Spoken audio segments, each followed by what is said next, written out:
Break के बाद रुक करेंगे मध्य प्रदेश बुलेटिन की ओर। इस मध्य प्रदेश बुलेटिन में बात होगी बुधनी की, जहां मकर संक्रांति पर श्रद्धालुओं ने मां नर्मदा में आस्था की डुबकी लगाई और पूर्व पर्व को धूमधाम से मनाया। देखिए ये रिपोर्ट। मकर संक्रांति का हिंदू धर्म में एक अलग ही स्थान है। सूर्य के मकर राशि में प्रवेश करने पर मकर संक्रांति का त्यौहार मनाया जाता है। मकर संक्रांति पर श्रद्धालुओं द्वारा पवित्र नदियों में स्नान करने का अलग ही महत्व होता है। पूरे देश में मकर संक्रांति का त्यौहार बड़ी धूमधाम से मनाया जा रहा है। बुधनी स्थित प्राचीन नर्मदा घाट पर दूर दूर से आए श्रद्धालुओं ने नर्मदा नदी में आस्था की डुबकी लगाई। आज के दिन गरीबों को दान देकर पुण्य कमाया जाता है। तिल, गुड़ और खिचड़ी का दान किया जाता है। आज के दिन पतंग उड़ाने का भी महत्व है। पर्व है स्नान का काफ़ी कुछ महत्व है। और इस पर्व को लेकर क्या कुछ कहना चाहोगे? दान दक्षिणा से क्या कुछ आगे वो होता है?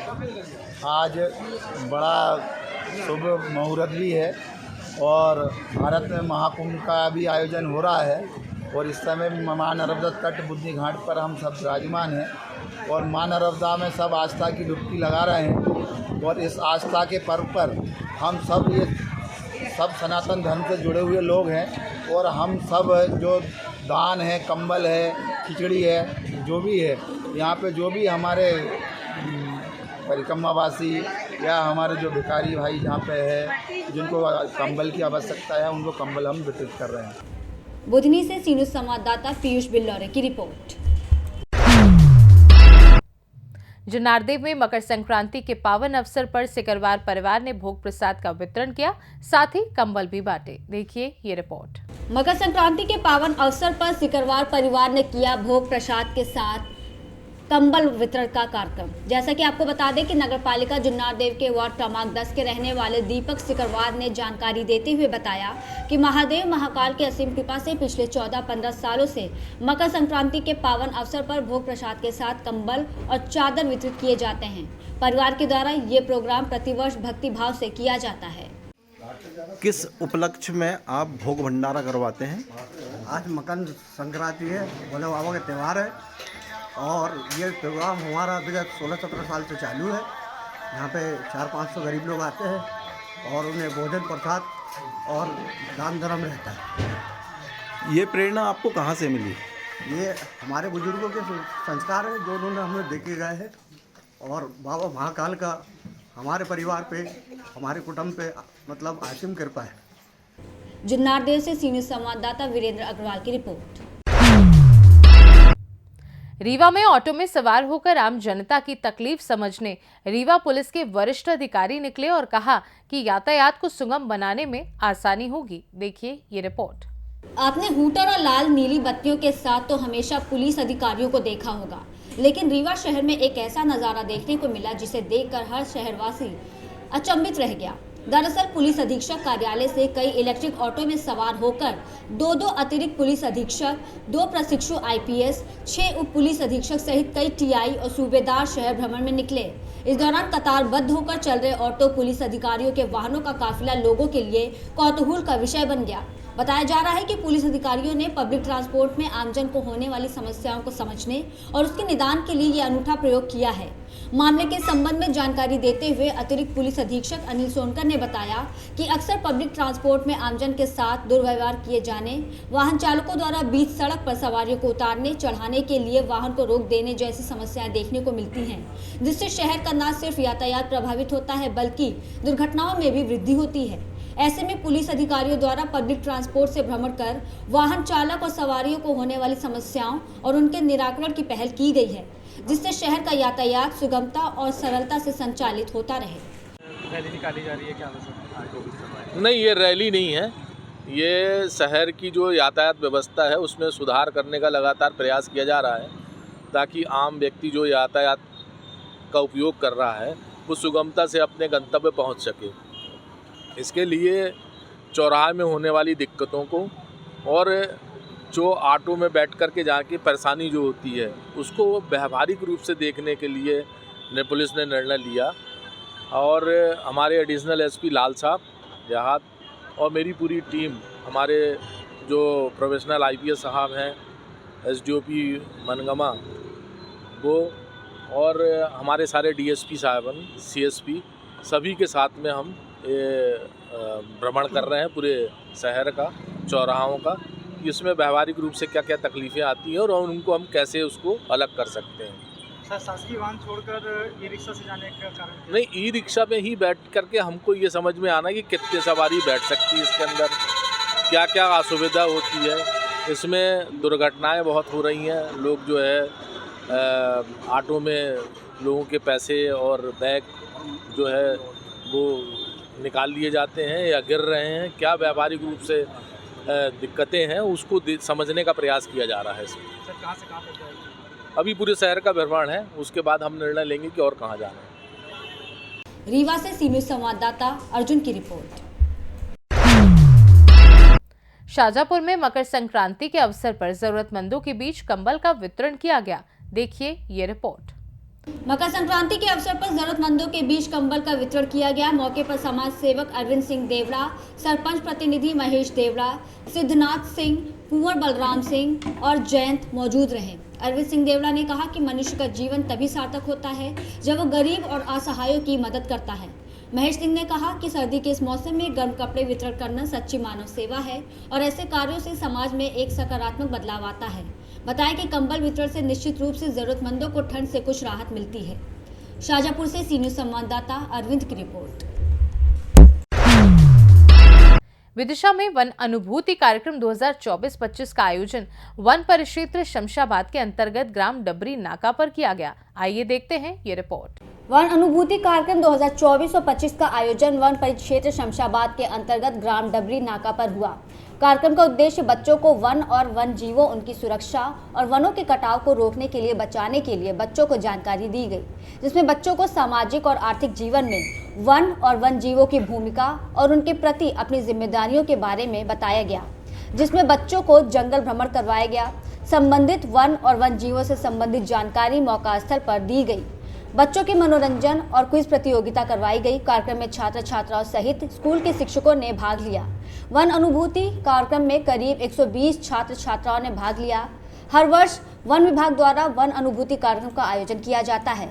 इस बार शासकीय उच्च माध्यमिक विद्यालय सतपाड़ा हाट के छात्र छात्राओं और सांगुल माध्यमिक शाला के छात्र छात्राओं ने वन अनुभूति कार्यक्रम में भाग लिया।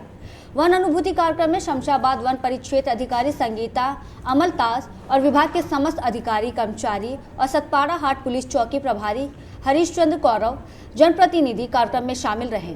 कार्यक्रम के व्यवस्थापक नाकेदार अमित शर्मा निरंजन धाकड़ रहे। मैडम जी, ये फॉरेस्ट विभाग द्वारा कार्यक्रम आयोजित किया गया है, इसके बारे में जानकारी बताएं।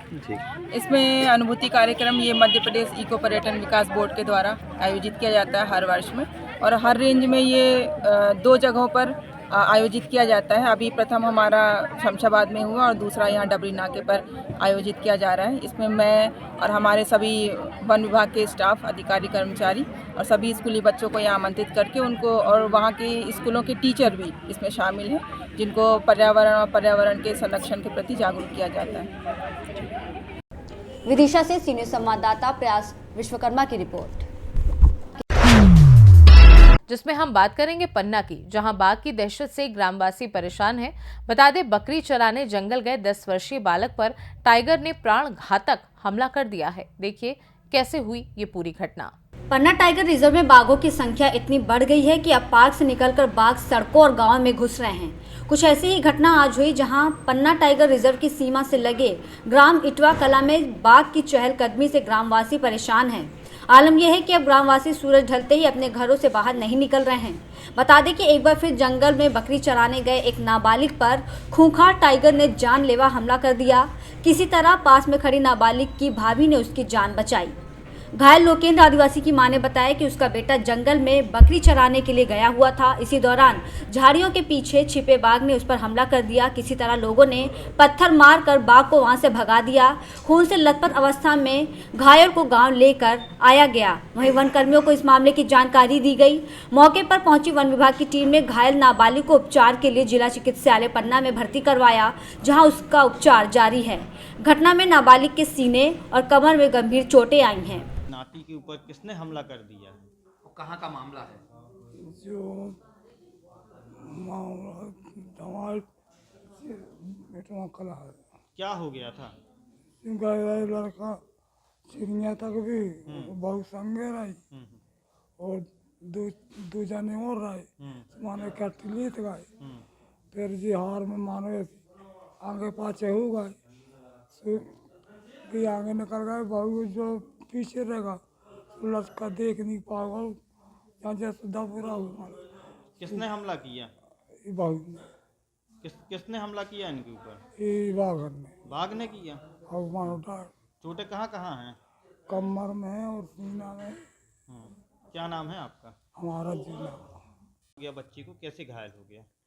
सर बताइए कि बकरी चरा में गए तो उसमें टाइगर ने घूमते रहा, बच्चा तो कौन देखता है। बकरी छोड़ के मेरे बच्चा को पकड़ लो। किसने? टाइगर ने। टाइगर ने? हाँ। फिर कैसे बची जान? बची मेरी बहू रही साथ में। बहू दूर से हल्ला कर दिया, दौड़ा दौड़ा दौड़ा से उसने छोड़ दिया, भाग गया फिर वो। हाँ भाग गया। कितने दिनों से है गांव में वो? गांव में है 10-15 दिन से। जानवर भी खा रहा? जानवर गैया हार को भी मिलता जानवर तो खा लेता है। फिर यहाँ कैसे लाए बच्चे को? बच्चे को ले आए पीठ पे लाद के। पीठ पे लाद के लाए थे। फिर फॉरेस्ट वालों को दी जानकारी? फिर फोन लगाए उनने, फॉरेस्ट गार्ड वालन के जब भी दौड़े फिर उनने ले आया घर पे। घर से फिर आपकी गाड़ी मंगाई तो ऐसे सुनने फिर इताई पे आओ। चोटें कहाँ हैं? उसकी कमर में चोट है, सीना में है, पसूरिया में सुध उनने मारा ही दो हाथ। हाँ। अच्छा, आप लोग गांव से भी नहीं निकल रहे अपने घरों से बाहर, क्या कारण है इसका? अब इसका कहा है कि आप जंगल में जानवर छोड़े हो, अब हम कहाँ से निकले। अब दूध उठैया हमने रखे अपनी गुजर के तो चरा में तो हम जे भी आई घर पे का खवा भी कौन हमारे खेत यहाँ है। डर लगता घर से निकलने में? बहुत डर लगता, मालिक अकेले तो भी निकलने पड़ता है। अब कहाँ चराइए जब हमारे खेत नहीं है, कुछ नहीं है, तो हम तो जंगल आ गए। आए दिन घरों में भी टाइगर देखे जाते हैं, क्या करिए। अब घर में अगर टाइगर के तुम्हारे हम कछु करें तो हमारी सजा तो सब दिन के तुम लेते हो। क्या नाम है अम्मा आपका? दसिया बाई। पन्ना से सी न्यूज़ संवाददाता रीना सोनी की रिपोर्ट। शिवपुरी में मकर संक्रांति पर्व के उपलक्ष्य में जय मां काली समिति की ओर से मंगलवार को खिचड़ी वितरण कार्यक्रम का आयोजन किया गया। देखिए खिचड़ी भोज की एक खबर। मंगलवार सुबह गुरुद्वारा चौक पर जय मां काली समिति की ओर से खिचड़ी वितरण कार्यक्रम का आयोजन किया गया। इस दौरान बड़ी संख्या में श्रद्धालु मौजूद रहे। सर्वप्रथम काली मां की पूजा अर्चना और गुणगान किया गया। इस दौरान सभी ने मिलकर मकर संक्रांति की शुभकामनाएं दी। मकर संक्रांति पर्व की शुभकामनाएं देने के बाद मां काली समिति द्वारा आयोजित कार्यक्रम की सराहना की गई। सेवा मंडल के अध्यक्ष सुशील पचरंगी ने पालिका अध्यक्ष राजू गुप्ता, दिनेश चंद्र नवीन, आशीष राजपूत आदि का सम्मान किया। इसके बाद भगवान भोलेनाथ का भोग लगाकर शिविर में मौजूद सभी श्रद्धालुओं को खिचड़ी प्रसाद का वितरण किया गया। बड़ी संख्या में श्रद्धालुओं ने प्रसाद ग्रहण किया। इस अवसर पर मौजूद रहे अध्यक्ष गोविंद वर्मा, उपाध्यक्ष आकाश वर्मा, सचिव हनी वर्मा, सोशल मीडिया प्रभारी और अक्षय सोरगे। क्या नाम है भैया आपका? आकाश वर्मा। अच्छा, आज आप खिचड़ी का वितरण कर रहे हो, किस उपलक्ष्य में आज कर रहे हो? जी, आज मकर संक्रांति के उपलक्ष्य में जय मां काली समिति हम संचालित करते हैं, हमारे सारे सदस्य हैं, उनके द्वारा ये कार्यक्रम का आयोजन किया जा रहा है। कब? हाँ। हर वर्ष जैसे हम आयोजन करते हैं तो इस बार सोचा कि दोबारा इस प्रयास को जारी करें। किस प्रकार के क्या कार्यक्रम करते आ रहे हो आप? हम जैसे हर बार गणेश चतुर्थी पर ये कार्यक्रम का आयोजन करते हैं, इस बार भी हमने किया था। और अब मकर संक्रांति है तो हिंदू वर्ष में मान्यता है कि मकर संक्रांति एक अच्छा पर्व है, तो उस उद्देश्य से हम इस कार्यक्रम को बढ़ावा दे रहे हैं। लगभग कितनी क्वांटिटी में खिचड़ी का वितरण किया? हमने लगभग 2 से 3 हज़ार लोगों के हिसाब से प्रसाद का वितरण करवा रहे हैं। शिवपुरी से सी न्यूज़ संवाददाता विनोद सिकरवार की रिपोर्ट। विदिशा में नेहरू युवा केंद्र द्वारा हाई सेकेंडरी विद्यालय बर्धा में ब्लॉक स्तरीय खेल प्रतियोगिता का आयोजन किया गया। देखिए प्रतियोगिता की ये खबर। नेहरू युवा केंद्र जिला विदिशा द्वारा हाई सेकेंडरी विद्यालय बर्धा में ब्लॉक स्तरीय खेल प्रतियोगिता का आयोजन किया गया, जिसमें मुख्य अतिथि नटेरन जनपद उपाध्यक्ष नीलेश किरार द्वारा मां सरस्वती की पूजन अर्चना कर खेल प्रतियोगिता का फीता काट कर शुभारंभ किया। प्रतियोगिता में ग्रामीण क्षेत्र से आए छात्र छात्राओं ने रस्सा खींच, खो खो, गोला फेंक, दौड़ आदि खेलों में बढ़ चढ़ कर हिस्सा लिया।